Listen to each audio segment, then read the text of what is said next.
23 páginas de historia política para dejar atrás la peor crisis desde la transición. De esta ley se ha dicho de todo. Veamos lo que realmente dice la ley. Soy Juan Luis Sánchez. Hoy en Un Tema al Día. Ley de amnistía, letra pequeña.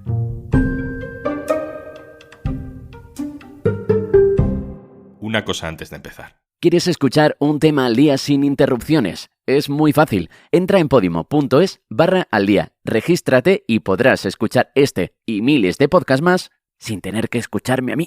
Te regalamos 45 días gratis.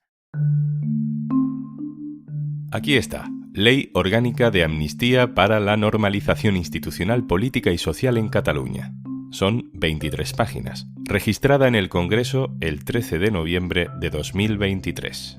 Es un texto del que llevamos meses hablando y del que, si cumple sus objetivos de pacificación de las tensiones políticas en Cataluña, pues hablaremos durante décadas. Y si fracasa, probablemente también recordaremos este momento. Vamos a leer la ley con la persona que mejor se la sabe en el diario.es. Ignacio Escolar, director. Hola. Hola, Juanlu. Pues vamos a lo concreto, que del contexto ya hemos hablado muchas veces. Vamos al título 1. El título 1 define lo importante. ¿A quién beneficia y a quién no beneficia esta ley? Dice, textualmente, que quedan amnistiados los actos delictivos cometidos con la intención de reivindicar, promover, procurar la secesión o independencia de Cataluña. Pero claro, luego hay muchísima letra pequeña para definir exactamente cuáles son esos actos delictivos perdonados. Sabemos que el total de amnistiados va a estar en torno a las 400 personas, pero la ley de amnistía, la amnistía, no es como un indulto. No es un listado de personas indultadas, es un listado de supuestos en los que un delito no puede juzgarse. Para explicar todo esto mejor, Ignacio, te voy a exponer unos casos concretos, unos ejemplos, para que me digas si entraría dentro de la amnistía o no. ¿Te parece? Perfecto. Por ejemplo, una persona que organizara la llegada de urnas a los colegios electorales el 1 de octubre en el referéndum, o los directores de esos colegios que mantuvieron abiertos los centros para la votación, a pesar de que legalmente no era la función del centro ese día, ¿amnistiados? Sin duda, amnistiados. Todas las personas que participaron en la organización del referéndum, en la compra de las urnas, en la dotación, incluso, aunque se considerase que es una malversación, en la dotación y la compra de equipos informáticos, todo eso queda directamente amnistiado y está en el centro de la ley. Otro ejemplo, un activista de algún movimiento social independentista imputado por participar en alguno de los altercados, cortes de tráfico, contenedores quemados, violencia en la calle, todas esas noches terribles que vimos en su día en Barcelona. ¿Le vale esta ley para librarse de sus causas? Todos los altercados y protestas entran en la ley. Todas las protestas, incluso las que supusieron desórdenes públicos agravados o desobediencia a la autoridad, todo eso queda amnistiado siempre que tenga relación con el proceso. Es decir, no cualquier manifestación, no cualquier protesta, pero sí todas las que están directamente relacionadas con la cuestión independentista, incluyendo las que se produjeron tras la sentencia del Supremo en 2019. Venga, otro caso. Funcionarios del Parlamento, de la Generalitat o políticos que tramitaran leyes que se salían totalmente de las leyes estatales o que promovieron la declaración unilateral de independencia. Todo eso queda amnistiado también, sí. La aprobación de las leyes de desconexión o la propia declaración de la independencia, aunque fuera suspendida al minuto después, todo eso queda amnistiado también. ¿Eso significaría, por ejemplo, que Puigdemont puede volver a Cataluña y puede volver a presentarse a presidente de la Generalitat? Puigdemont puede volver a España, podrá cuando se apruebe la ley definitivamente y se anulen las euroórdenes, y por los plazos que da la ley, las euroórdenes se tienen que anular a los 2 meses desde la aprobación de la ley, con lo cual estamos hablando de la próxima primavera, la vuelta de Puigdemont, y podría presentarse a unas hipotéticas elecciones autonómicas, aunque él dice que no lo va a hacer. Pongamos que hablamos de un asesor, de un líder político que usara dinero público para viajar al extranjero a ver cómo se organizan referéndums en otros países o otras campañas de independentismo. Este es el caso concreto de Alay, que es el jefe de la oficina de Puigdemont en Bruselas.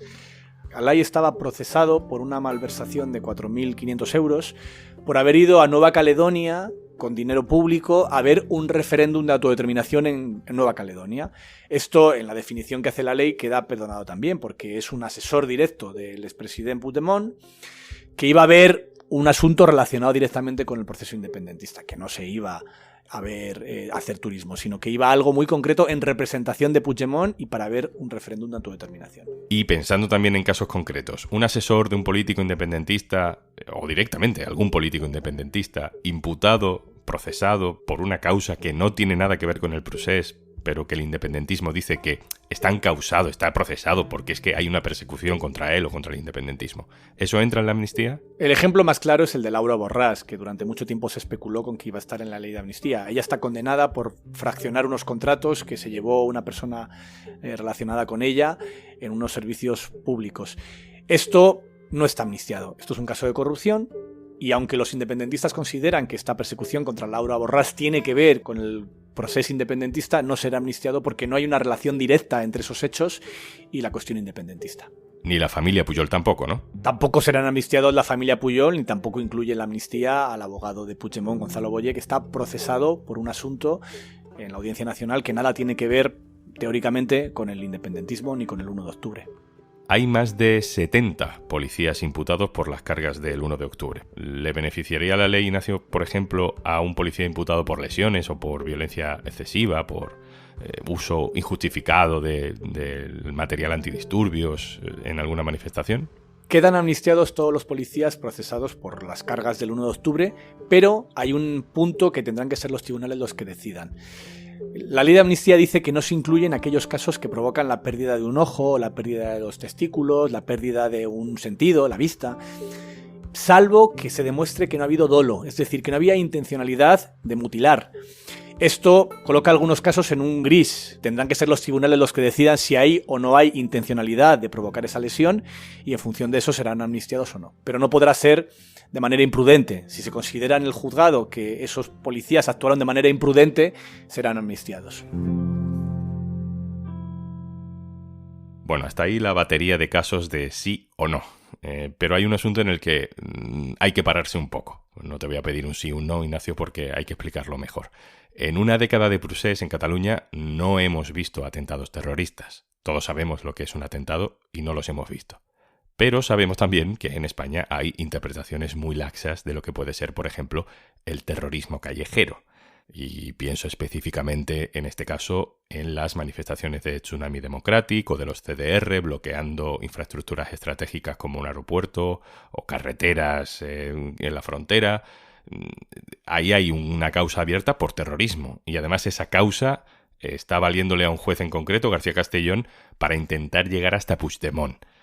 ¿En qué queda? ¿En qué va a quedar todo eso? En la negociación ha impactado mucho la decisión que tomó el juez García Castellón de la Audiencia Nacional al imputar por terrorismo a Puigdemont por lo que ocurrió con el caso Tsunami, que son estas protestas que provocaron cortes de carretera en la P7 y también durante unas horas que dejase de funcionar correctamente el aeropuerto del Prat porque se llenó de manifestantes.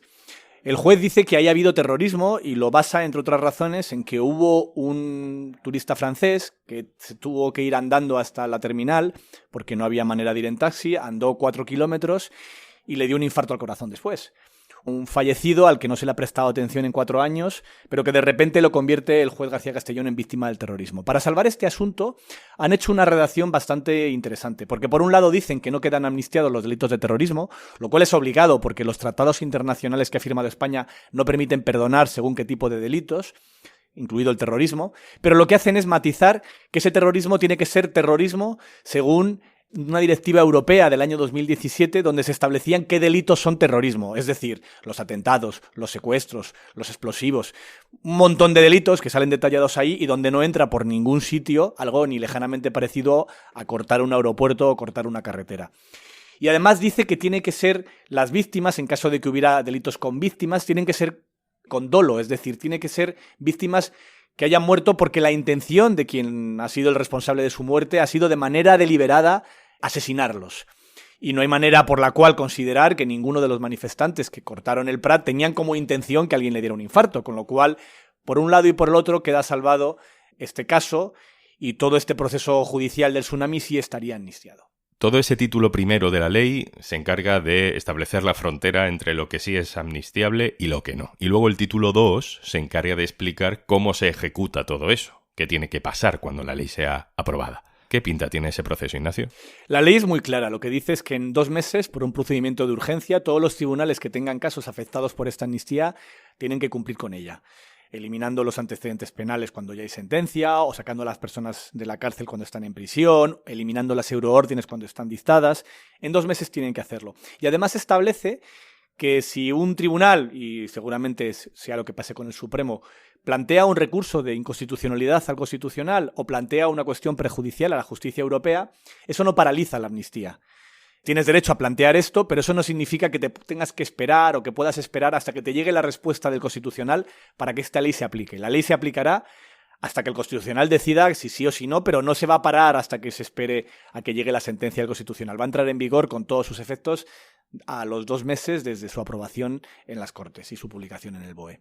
Hay un aspecto que me ha llamado la atención, que es el de las sanciones y las multas, porque a pesar de que se amnistían muchas cosas, no se va a devolver el dinero a los amnistiados si han tenido que pagar multas o indemnizaciones. Sí, esa parte es muy relevante, porque lo que dice es que no se va a devolver ni un euro de todas las indemnizaciones y multas que se pagaron, fundamentalmente en el Tribunal de Cuentas. Hubo muchos dirigentes independentistas que tuvieron que vender todo su patrimonio para poder cumplir con estas multas, pero que no van a recuperar el dinero. Lo que no se hace es pagar nada más de lo ya pagado. Y del mismo modo, los funcionarios que recuperan su plaza después de haber sido condenados por delitos relacionados con la amnistía no van a cobrar ningún sueldo por los meses o por los años que estuvieron sin ser funcionarios. Es decir, se restituye la situación con un perdón, pero no se paga ninguna indemnización por todo lo que se perdona.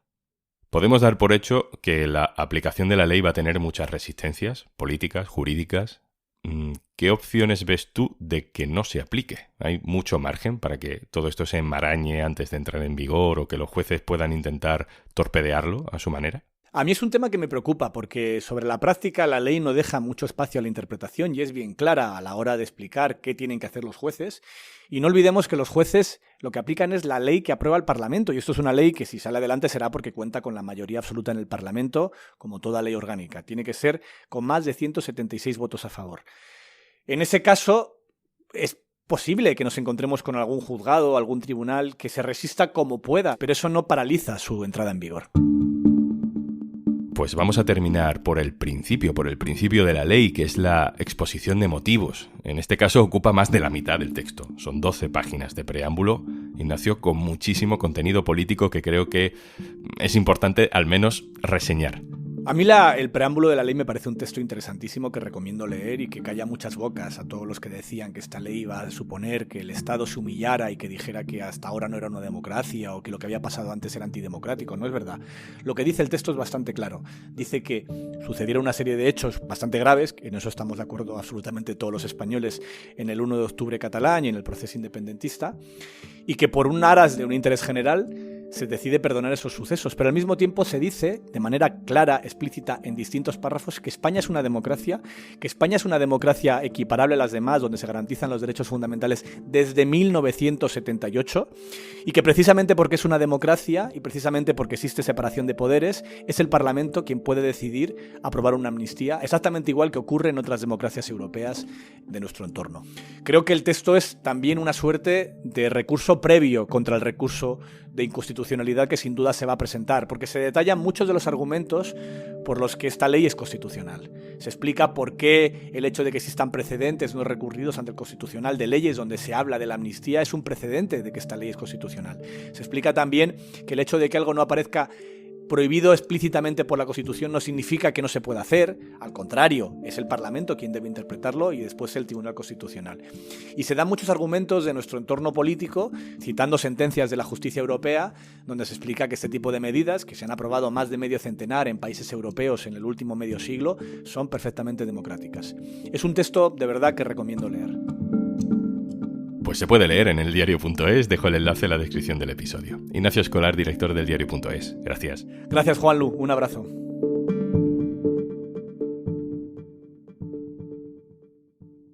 Y antes de marcharnos...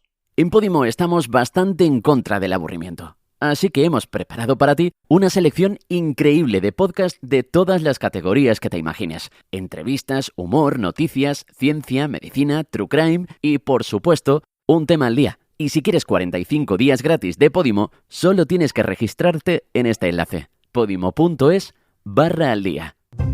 Esto es Un Tema al Día, el podcast del diario.es. Si te gusta lo que hacemos, necesitamos tu apoyo. Hazte socio, hazte socia del diario.es en el diario.es/socio. El podcast lo producen Carmen Ibáñez, Marcos García Santonja e Izaskun Pérez. El montaje es de Pedro Nogales. Yo soy Juan Luis Sánchez. Mañana, otro tema.